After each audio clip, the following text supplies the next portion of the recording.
Hello again. As you know, I'm Eli the Computer Guy over here for everymanit.com. Today's class is Introduction to Web Publishing. So this is the introductory class to an entire track on web publishing.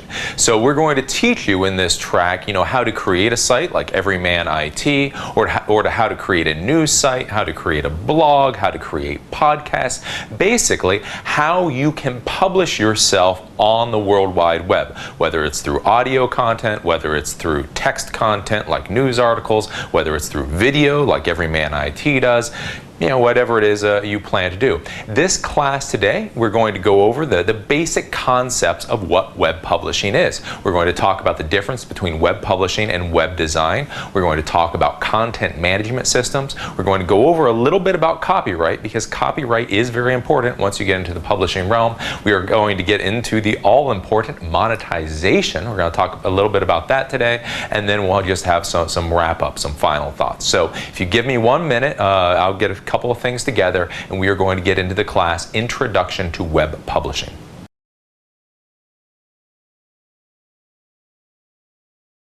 So let's start by taking a minute to talk about what web publishing is.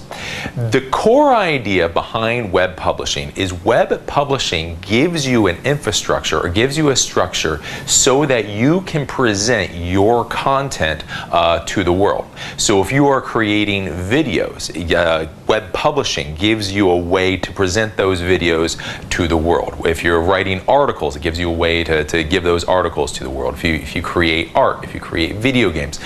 Basically, what web publishing is, and this is something very important to understand, is web publishing is not an end to its own. Web publishing is something that you use to bring people in the outside world, internet users, to be able to view or use the content that you have created. So whether it is news articles, whether it's audio, podcasts, whether it's videos, like what I'm doing here right now. The idea behind web publishing is that it gives you a structure so that you can get whatever it is you create to the people that want to see it.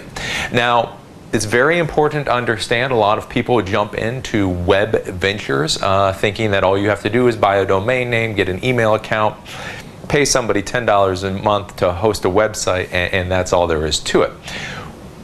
Please realize, whether or not you're doing this as a hobby, whether or not you're doing this as an adjunct to your career to promote yourself, or whether you are doing this as a real business, web publishing takes time, it takes effort, it takes energy. This is something that it's not so complicated that the average person can't do it, but it really does take a lot out of you. I mean, this is a job. When I do Everyman IT, when I do these classes, I work 40 hours a week to present these classes to you. A lot of people look at web publishing and they think, oh, I'm just going to write one blog post every 5 days and make $1 million. That's not how it works. The web is like the real world.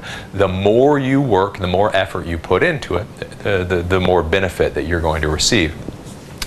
The big thing with web publishing is web publishing democratizes the ability to provide content to the world. Way back when, 20 years ago, if you wanted to write a book, not only did you have to write the book, but then you had to find somebody to print the book. And so, whether somebody was going to buy 1 copy or 1 million copies, some printer out there had to actually sit there and print the physical copies of the book. If you wanted to write a news article, you had to go to a newspaper and see if they would print your news article, because that was the only way to get to everybody.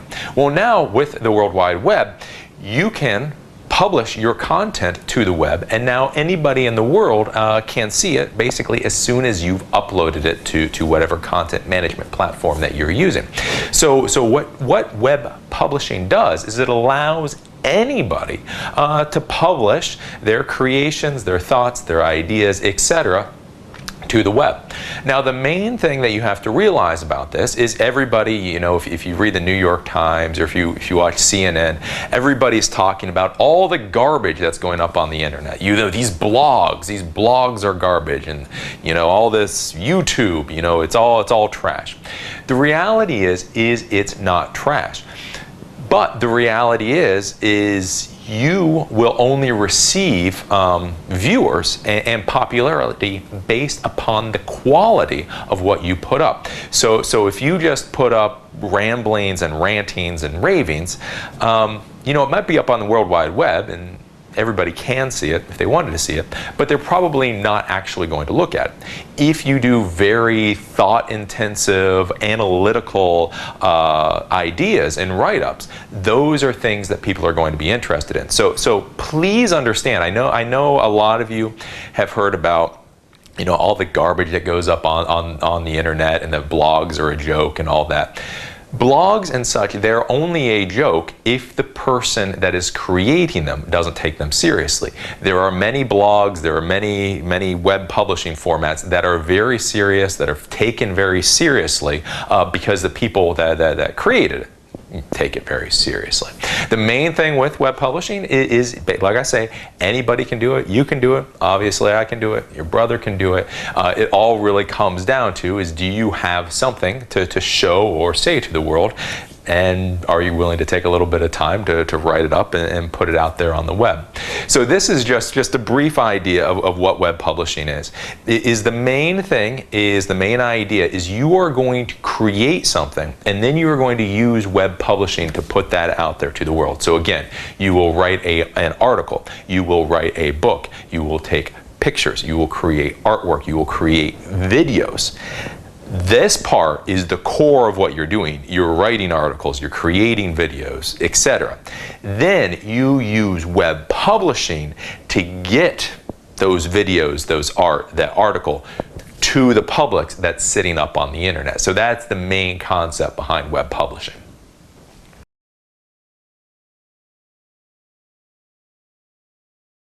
Now, the next thing that we need to talk about is web publishing versus web design, because I'm sure there's a lot of people out there that have a lot of good articles, have a lot of good videos, or are willing to do videos, but you know, they don't want to learn CSS, they don't want to learn HTML5, they want to have to go out and drop $600 on Dreamweaver and spend 2 months learning how to do it. Something to understand is that web publishing is not really the same thing as web design. Generally in web design, when people create web pages, and you're thinking about standard web design, these are pretty static web pages that are pretty much always going to stay the same until there's another major revision. So when I ran Eli the Computer Guy, initially with elithecomputerguy.com, we created our little 5-page web page, and it stayed basically the same way for 6 months. We might change our hours, we might change the prices or our labor rates, but the page itself stayed pretty much the same. Since the page always stays pretty much the same, you can do a lot of things to try to make that page look prettier. You can put flash graphics on there. You can do all kinds of fancy stuff, because the page is basically always going to be the page until you make another change. Like I say, a normal web page and web design, the way that most people think about it, you create the web page and it stays that way. The thing is, with web publishing realistically, your site should be changing weekly, daily, hourly, depending on the size and what you're doing, even minutely. With Everyman IT, I post updates, at least on our blog, anywhere between 1 to 3 times a day, plus podcasts, plus these video classes. So realistically, on any given day, the web page could be updated 5 or 6 times. So that is different than the old elithecomputerguy.com web page for a computer repair shop that got updated, I don't know, once every 6 months. What you have to understand then, and what makes web publishing a lot easier for most people than web design, is that in order to make this happen, you have something called content management systems that we're going to talk about in a minute, that allow you to put your content into these content management systems, and then they put that into the nice thing so that people can see it online.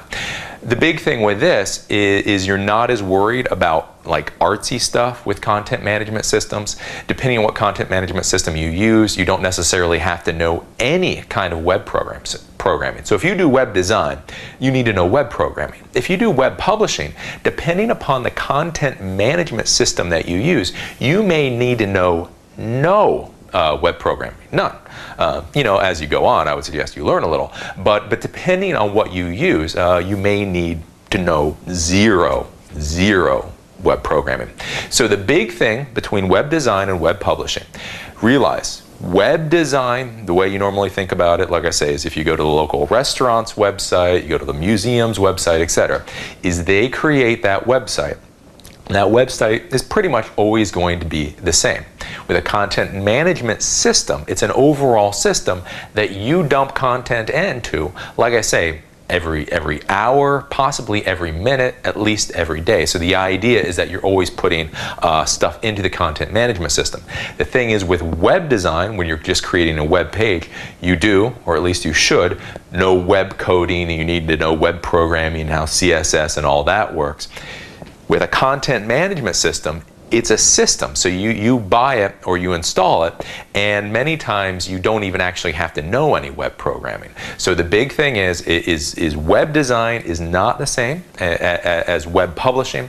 Web design uses web programming to create a website. Web publishing uses a content management system to create a website. Those content management systems, like I say, sometimes you do need to know a little bit of coding, but a lot of times, depending on what you choose, you don't need to know any web coding at all. So no HTML, no PHP, none of that. You just sign into your little administrative console and you do what you need to do.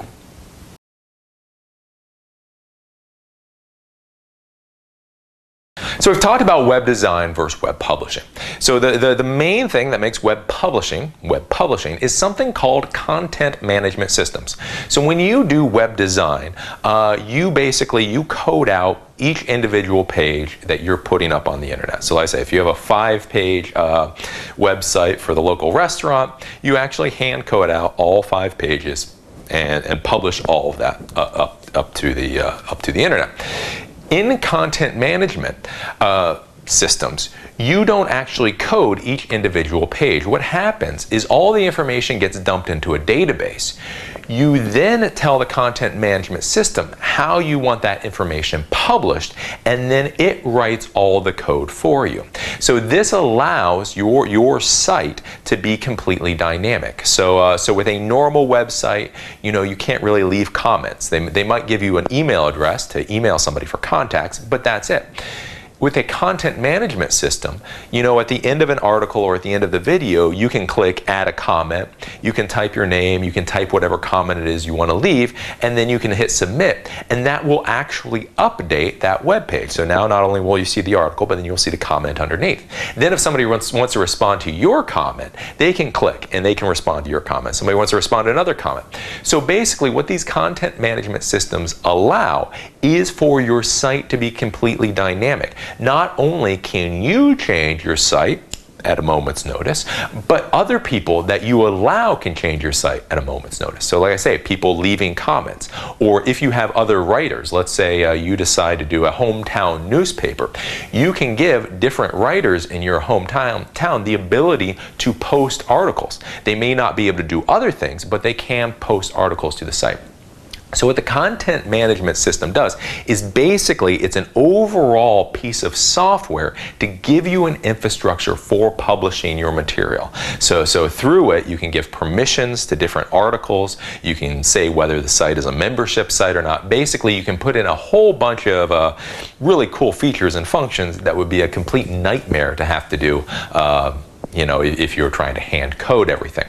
So when you go out and you're looking for the software to use, a content management system, there's two overall types, I guess you could say, that you can use. There's the hosted content management systems, and then there's the roll your own, or the content management systems you control. So you can get completely hosted content management systems where you go to companies like Subhub, you pay $99 a month, and they create the whole infrastructure for you. Basically, the entire database is created. You can go in and through a little WYSIWYG environment, you can change the background colors and you can change the fonts and everything. But everything is point and click, and it's very easy. You can just log into their servers, you can upload, you can download, you can do anything you want, and you never have to worry about the your site crashing, basically. Or there is, I guess, what you could say, the roll your own. So like with WordPress, what Everyman IT does is we completely own our content management system, and our content management system is sitting on our own servers. So we have our whole WordPress blog, how this is created, sitting on our servers in a data center, and that's how you get to us. So there's the two ways. Is, like I say, you can just pay a monthly fee. Sometimes it's free, and have somebody else worry about all the technology and everything. Or you can actually install the content management software onto your own server, and you can run everything as you wish. If you're looking for free solutions, there's WordPress, there's Blogger, there's a number of other options. For pay-for solutions, there's Subhub, PHP Fox. Basically, just do a Google search and see what there is, and see what you like. A lot of these different things have different features. The main thing to remember when you're looking at your content management system is how much it allows you to customize how things look and how things operate. As we go along in this track, I'll show you how you can customize WordPress sites or Drupal sites. But basically, the idea that you should be thinking about is whatever content management system you have, you decide to go with, does it have enough plugins, modules, or add-ons to allow you to do the things that you want to do? So with WordPress, what we use, it comes as a core package. So that core package allows you to create blog posts, it allows you to do comments, it allows you to do a lot of things. But then you use plugins and add things like Google Analytics so that it can actually track how everybody is viewing my site. It has a plugin for social bookmarking. It has a lot of different plugins. These different plugins add to the functionality of what you're doing. So with WordPress, what I use, again with Everyman IT, is our own installed version, so we can add all these plugins. If you use the hosted version of WordPress that is free, you are not allowed to add plugins. So that's something to look at, is when you're deciding your content management system, is you look at what the core is. You know, okay, this is what the core of the software does, but can I get add-ins? Can I get modules? Can I get plugins? Because if you can't, well, you know, that can hamstring you in the future. The one thing that I will say is, you know, when you're starting with playing around with content management systems, by all means, set up a WordPress account, set up a Blogger account, set up a Drupal account, play around with Subhub. But just realize that once you've put any amount of time into your content management system, migrating to another content management system can be just a horrible nightmare. It can be really painful. Basically, how the content management systems work, there's no easy way to migrate from Drupal to WordPress, or from WordPress to Subhub, or from Subhub to PHP Fox. Basically, you know, you've got to just do a lot of cut and paste if you decide to migrate from one to the other. So the idea with content management systems, again, these are database-driven pieces of software. You put all your information into it, and then it creates all the coding to show the outside world. So when somebody comes to everymanit.com, WordPress, which is what we use, is what actually creates the web pages that you're seeing. This allows you to do things dynamically. Like I say, you can add things at will, you can change things at will. People can add comments. Again, if you have multiple authors or multiple artists, they can all upload stuff without being able to necessarily get into the other core operations of the content management system. Again, you can either have hosted solutions, or you can install the solution on your own server. What you decide is kind of up to you. Remember, if you can install it on your own server, that means there's most likely going to be a whole lot more customizations that you can do to it. Basically, if you use somebody else's service, it's nice because you never have to worry about your site crashing. You don't have to worry about programming. You don't have to worry about any of that. But basically, what they give you is what they give you. Like I say, with our WordPress site, I can go in and I can hack the PHP code if I like. If you know how to hack PHP code, that might be the good option for you. Again, there's WordPress, Blogger, Subhub, PHP Fox. There's a whole lot of different options out there. The main thing that you have to look at is, what do you want to pay? Do you want it to be hosted or not? And then beyond the core, how many plugins, add-ins, or modules are there? If there's not a whole bunch of extra stuff you can put in there, that might not be a service to go with. And again, finally, if you're going to migrate, migration can be a royal pain in the ass. So I would suggest that when you decide to get really serious about web publishing, that you make sure that whatever content management system you've decided to use, that's the one you're going to use.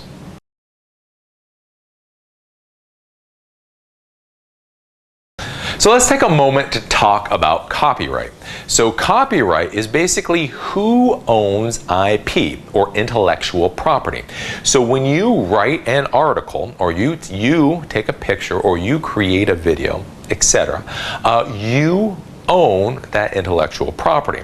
In order to make sure you really own that intellectual property, you should go to the US government's copyright office and actually get your material copyrighted.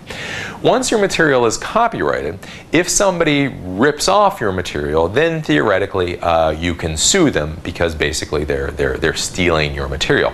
This is a huge thing on the web, because computers make it so easy to cut and paste. Unfortunately, a lot of people do way too much cutting and pasting. So basically, instead of taking a paragraph that somebody wrote, they'll just copy and paste the entire article. That's a no-go.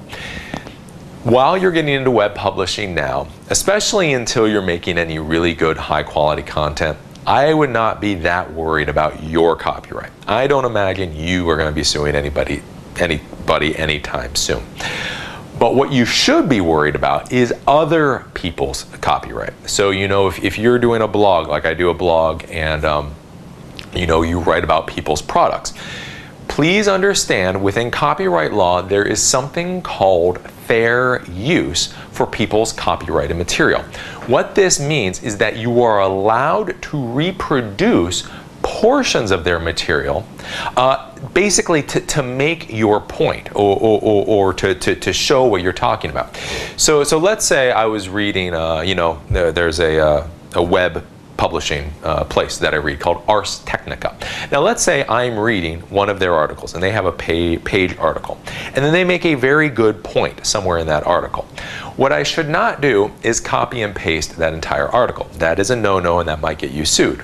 What is fair use is if you take maybe up to a paragraph, if that is what you're interested in, you copy that, you paste that to your website, and then you add your own material. So you say, on Ars Technica today, this is what they were saying, and you put their text, and then underneath, I think this is the most amazing thing since sliced bread, because if you read on CNET last week, and if you understand that Bill Gates, and you understand that Steve Jobs, basically that you create something more than simply their little blurb.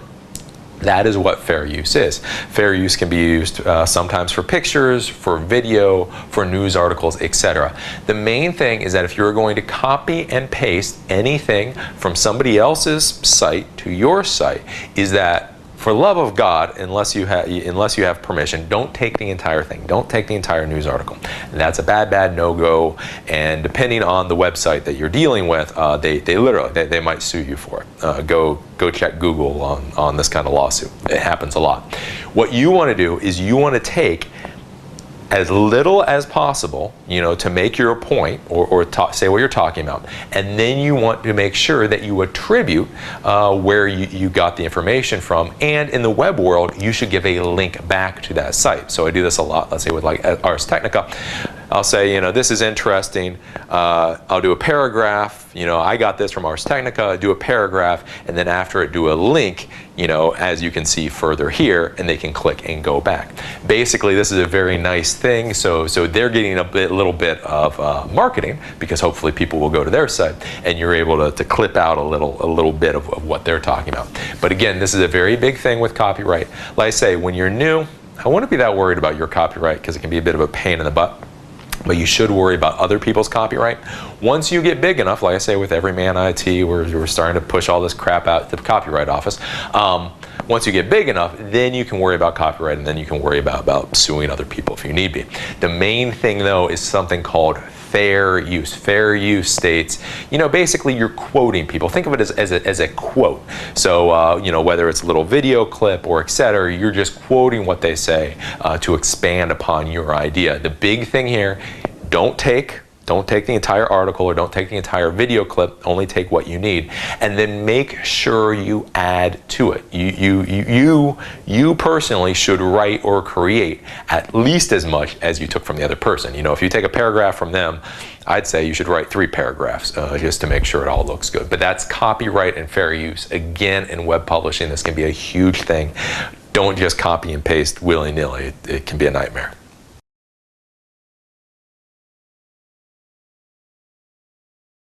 So the final topic we're going to talk about today is monetization. So this is the big topic that you're going to hear about. Monetization is how do you make money off of your website, or how do you make money off of your web publishing?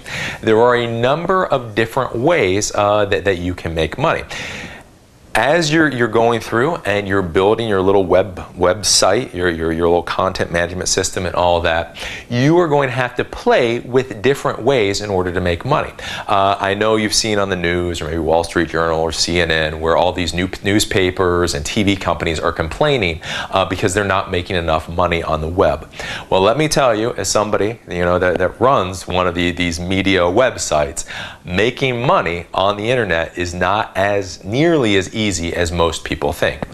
If you're watching these videos right now in September of 2010, you will notice that we have video ads that go on during our classes, so that you understand the real money that's involved here and how small it actually is. For every video ad that gets played during these classes, I get 0.65 cents. So yes, I get slightly more than half a cent per video that gets played. That's why right now we have three commercial groups, because I make approximately 2 cents every time one of those ad groups play. So understand, if you think you're just going to create a website, you're going to throw up some AdSense, you're going to throw up some banner ads, and then you're just going to be rocking and rolling, and you're going to be able to buy a cup of coffee. It ain't necessarily so. So when you're looking to monetize your site, understand, you're doing your business plan, make sure that you understand what numbers you're dealing with, because like I say, these banner ads and such don't necessarily pay what many people think they do. Now, how do you monetize this site? The first way that you monetize a site, and the first thing that I tell everybody about web publishing is, I think anybody who is a professional of any sort should do web publishing. At the very least, I think if you were a professional, you should have a blog. And I think every day or two, you should sit down at your blog and write your professional opinion about something, anything. Whatever it is about your profession that's in the news or that you came across, etc. The first, and frankly, the best way for most people to monetize their blog or site is by putting what they think out to the world, because the world will find them through search engines like Google and Bing. If you write an article about some weird esoteric thing that nobody else ever thinks about, well, there's probably somebody else in the world that actually has thought about it. And when they do a Google search, they will go to your blog, they will see that you wrote this well-informed, thoughtful article about what they're looking for, and they very well might call you up and ask you if you want a job. When I started doing blogging, I did it to explain how Eli the Computer Guy, the repair shop, how we thought about things to make my life easier and my employees' life easier when they were talking to the clients. We put up the blog that was attached to our website. Many of our clients would read our blog so that they already understood the mentality, they already understood the thinking, they already understood how we did things and why we did things, so that when they came to the shop, we got fewer arguments. So that If they hadn't read about why we did things and how we did things, if they came to the shop, they may argue, bitch, moan, complain. Well, they had already read and they already understood what we did and how we did it. So when they came to the shop, they felt more comfortable with us. Not only that, but since I was writing a lot of these in-depth, pieces on, viruses and backup and data recovery, they felt more comfortable because, when you're going to somebody or when you're thinking about employing or hiring somebody, you want to make sure that they actually have something in their head. Anybody can get certifications, and God knows, as long as you have a couple $1,000s, anybody can get a college degree anymore. That's not what's important. What's important is, can the person take a bunch of information and actually turn that into something that is useful? Do they think about what's being presented to them? Well, if you create a blog or you publish your podcast, so you talk about what you're thinking, people can hear how you think and they can decide, hey, that guy sounds pretty smart. So the first way that you monetize your site, again, and this is what I think everybody in the world should do, is again, you create your own blogs or you create your own podcast and put out there what you think about your profession. It's surprising. A lot of people will actually find that information, and it really will. Whether you're a small business and you're trying to get clients, or whether you're just an employee looking to get a better job, that will help, get your viewpoint out in the world. Now, after that, basically, you can get sponsorships for your site. So before we go off to banner ads and cost per click, depending on what you're doing, you could go to local businesses or businesses in the industry that you're talking about and see if they will sponsor your site outright. $100 a month, $200 a month, $500 a month. Let's say you're one of these Renaissance festival people. You could go to the Renaissance, and you're writing up about garb and plate mail armor and swords and shields and all that kind of crap. I'm just thinking about that because the Renfest is in the area now. If you did a big blog, or if you did web publishing about this subject, put some videos up there, you may be able to go to all the different Renfests, in the country and say, hey, I have this site, we get 1,000, 5,000, 20,000 visitors a month. For $100, you can sponsor us. We'll put up a little ad about you on our site, and that's advertising for you. So you can try to do things, like I say, like get sponsors. The final way that you monetize your site is through the standard banner ads or AdSense ads. The little Google ads. Click here, buy a girlfriend, whatever it is. With these ads, you have to look at what they are actually offering you to decide if it's worth the money. With Google AdSense, which is probably the easiest way to monetize your site, you just go to Google AdSense, you create an account, it gives you some code, you slap it on your site. Really, it's about that simple. They pay for cost per click, or CPC. What this means is every time somebody clicks on one of those ads, you make money. So that's not too bad.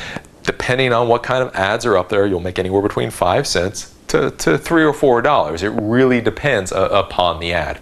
And it will depend upon the quality of your site.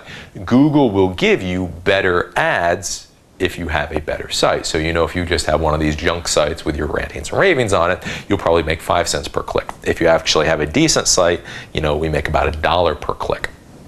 Not too bad. So that's Google AdSense and those types of things. The next way you can make money is by banner ads. Now, banner ads get sold one of two ways, and you have to be careful with this.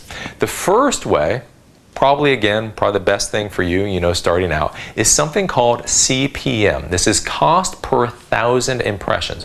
What this means is that the advertising publisher that's giving you the code for that banner ad, they will pay you X amount of money for every 1,000 times the ad is seen. So like I say, for Everyman IT, for our little video ads, we get $6.50 for every 1,000 times the banner ads are seen.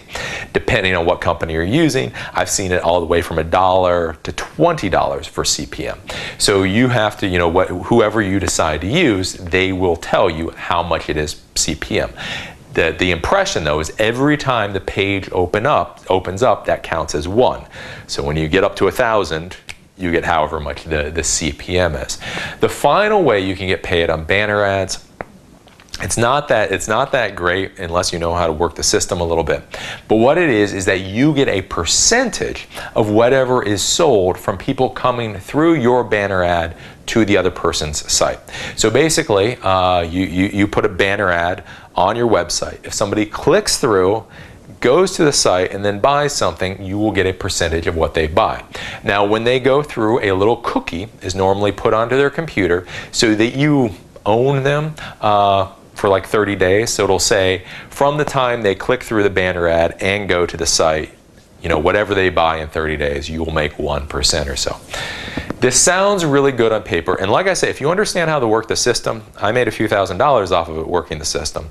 But just normal people, it doesn't actually work out that well. Because remember, you have no idea what other websites they were on to click through for them to get a cookie. So if they went to another site and they got somebody else's cookie, even though they go to your site and click through, the other person's cookie is going to be the one that matters.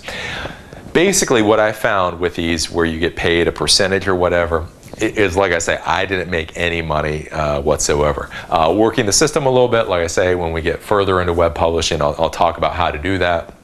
But if all you're doing is putting these little banner ads up expecting to make a commission, it doesn't work out so well. So with monetization, like I say, the big things is, like I say, professional credentials. I think every professional should have a blog, and they should write at least once a day or every 2 days about what they do, and do thought-provoking, thoughtful articles.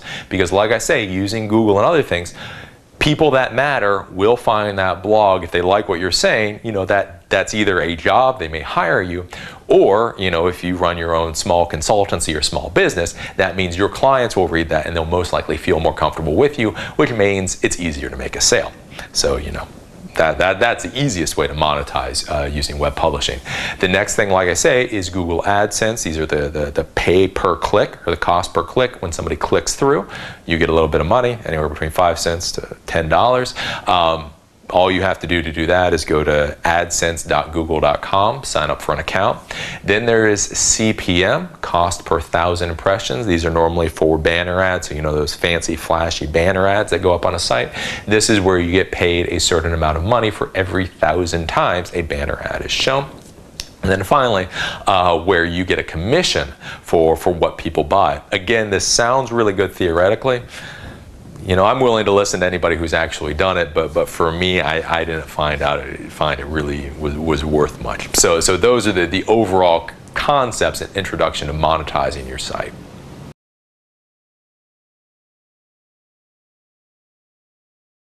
So this was the introduction to web publishing. We didn't go over a lot because, like I say, this is the introduction class to this overall track. Everything we talked about today, we're going to go further and further and further in depth, but I need to make sure that at least you have a basic concept of what we're talking about, but you know, before we dive in the deep end. The main things to remember with web publishing is that the difference between web design and web publishing is when you do web design, you actually do HTML coding, etc., etc., etc. With web publishing, you use a content management system, and a lot of times you don't need to know any coding at all. You put the information into the content management system, and it basically does everything for you. Again, with web publishing, what you need to realize is, you know, the internet has democratized publishing. So that means anybody can publish anything. You know, articles, videos, music, etc.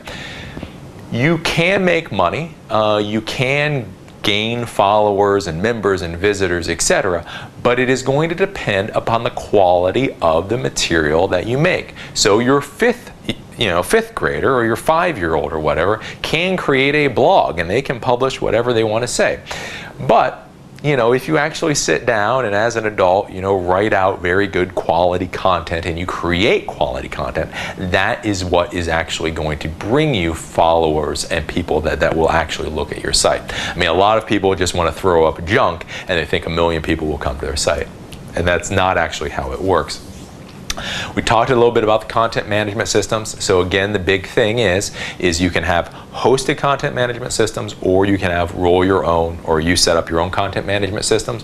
What you decide, your option. With the hosted, you normally pay a fee every month, and then you don't have to worry about it. It's just always up there. With the roll your own, if you're actually controlling it, you get a lot more customization. You can play with it a lot more, etc. But if it crashes, then you have problems. We talked about WordPress, Blogger, Subhub, PHP Fox, etc. The big thing that you're going to have to think about when you're deciding which content management system to go to is how expandable is it?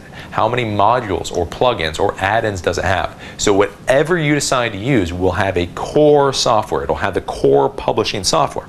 And then you use plugins or modules to expand that publishing software. So whatever you decide, make sure that there's plenty of modules and plugins out there so that you can expand as you grow. As you decide you want more and more features, can you actually go out there and get more features?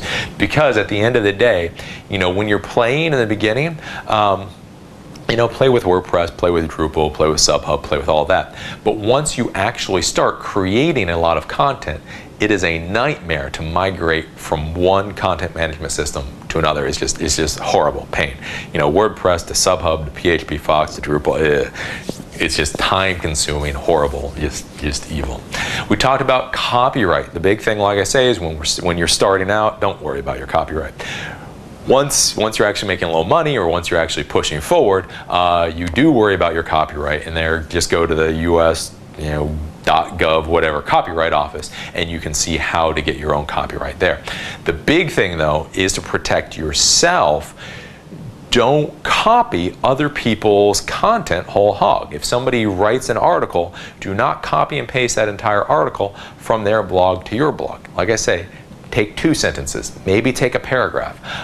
You do have fair use. So if people have written something, or people put up a video, you can take a snip of that video, or you can take a snip of that article, as long as it's only a snip and you also put your own material there. So you don't just take one paragraph of their blog and post it and that's it. You do one paragraph of their blog and say, this is why I think this guy is really smart, or this is why I think they're really stupid, etc.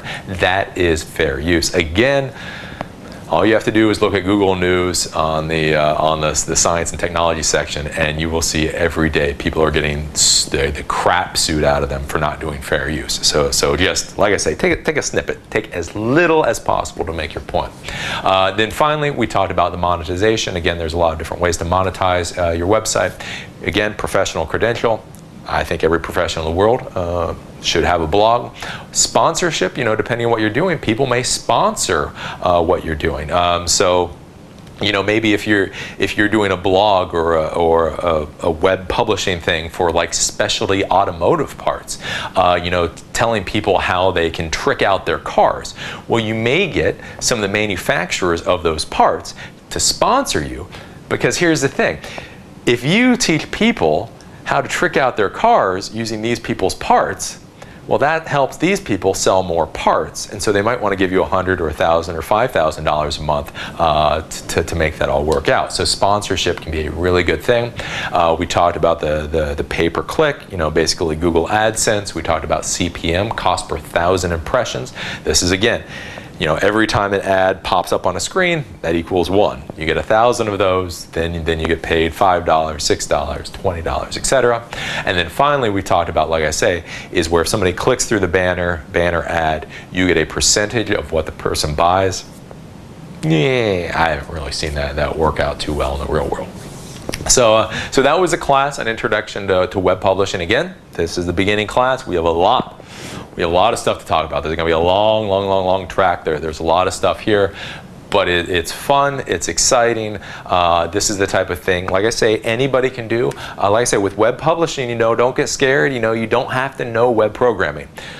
If you get into it, you should probably learn it as you go, but you don't have to know it. Web publishing is incredibly easy, and as long as you have something worthwhile to say, you can probably make it work for you. So I'm Eli the Computer Guy over here for everymanit.com. Again, this was Introduction to Web Publishing. I enjoyed the class and look forward to seeing you at the next one.